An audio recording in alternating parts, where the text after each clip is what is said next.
Hi friend, আবারও ফিরে এসেছি। আজ আমি রান্না করব কলমি ডুগা আলু দিয়ে নলা মাছের হালকা পাতলা ঝোল। কলমি ডুগাকে ভালো করে পরিষ্কার করে নিয়েছি। কিছুক্ষণ পাত দিয়ে কলমি ডুগাকে কালা কষটা আমি বের করে নিয়েছি। কালা কষটা বের করে নিলে তরকারিতে আর কালা রং ধরবে না। আর এইভাবে কষ না পালাইলে তরকারি কালা হয়ে যায়। কড়াই গরম করে দিয়ে দিলাম সরষের তেল, দিয়ে দিলাম পেঁয়াজ। পেঁয়াজটা একটু লাল হওয়ার পর দিয়ে দিলাম মরিচ বাটা, আদা বাটা, পেঁয়াজ বাটা, 1 চামচ হলুদের গুঁড়া, 1 চামচ জিরা বাটা, 1 চামচ ধনিয়ার গুঁড়া, স্বাদ মতো লবণ। মশলার থেকে সবজিটা ভালো করে কষিয়ে নেব।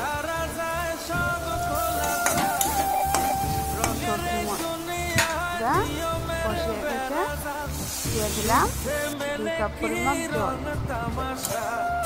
দিয়ে দিলাম নলা মাছ দিয়ে কিছুক্ষণ আমি 2-3 মিনিট পর ঢাকনা তুলে নেব।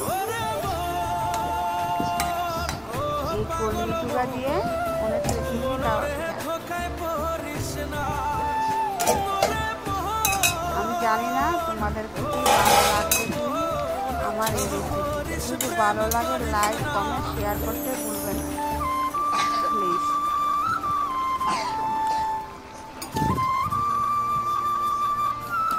তরকারি আমার রেডি, সম্পূর্ণভাবে নামিয়ে নেব।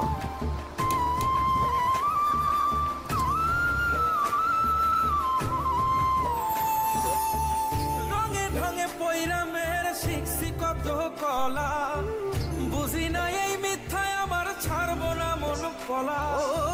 রঙে ঢঙে পয়রা মেয়ের শিখছি কত কলা, বুঝি না